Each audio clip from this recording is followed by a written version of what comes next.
चुनाव के नतीजे आरपी भारत के साथ। आरपी भारत, केवल खबरें और कुछ नहीं।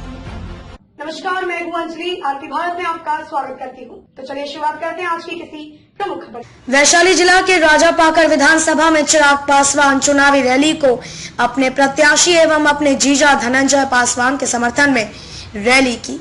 जमकर बिहार के मुख्यमंत्री नीतीश कुमार पर बरसे, जनता से अपील की कि इस बार बिहार की गद्दी पर बैठा गद्दार मुख्यमंत्री को गद्दी से हटा देना है। जब हमारे बिहारी भाई अन्य राज्यों से कोरोना महामारी के बाद हजारों किलोमीटर पैदल यात्रा कर अपने घर लौट रहे थे, तब नीतीश कुमार ने कहा था कि हमारे पास में इतनी बसें नहीं है और हमारे बिहार वासियों को बॉर्डर पर ही रोक दिया था। ऐसे निकम्मी सरकार को दोबारा चांस नहीं देना है। आज हर एक दफ्तर में घूस लगती है, यह सब नीतीश कुमार की देन है।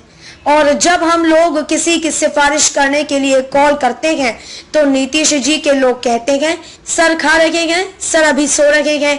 ऐसी सरकार से क्या उम्मीद करना। और चिराग पासवान दुखी मन होकर अपने पिताश्री रामविलास पासवान को याद किया और कहा कि आज पापा की बहुत याद आ रही है। यह पहली सभा कर रहा हूं जब मेरे साथ मेरे पापा नहीं है। मेरे पापा मुझे एक ही चीज सिखा कर गए हैं, बेटा गरीबों की मदद करना और किसी से डरना नहीं। और मैं चिराग पासवान किसी से डरता नहीं, मैं शेर का बेटा हूँ। इसी के साथ चिराग पासवान ने नारा दिया बिहार फर्स्ट, बिहारी फर्स्ट। और चलते चलते चिराग पासवान जी ने कहा कि सिया बिन राम अधूरे हैं, इसीलिए सीतामढ़ी में सीता मंदिर बनवाऊंगा। राजापाकर से रविंद्र ठाकुर की रिपोर्ट। पिछड़ा को अति पिछड़ा बनाने का काम किया। इस सोच के साथ अंग्रेजों की जो सोच है बांटो और शासन करो की नीति पर मुख्यमंत्री ने काम करने का काम किया।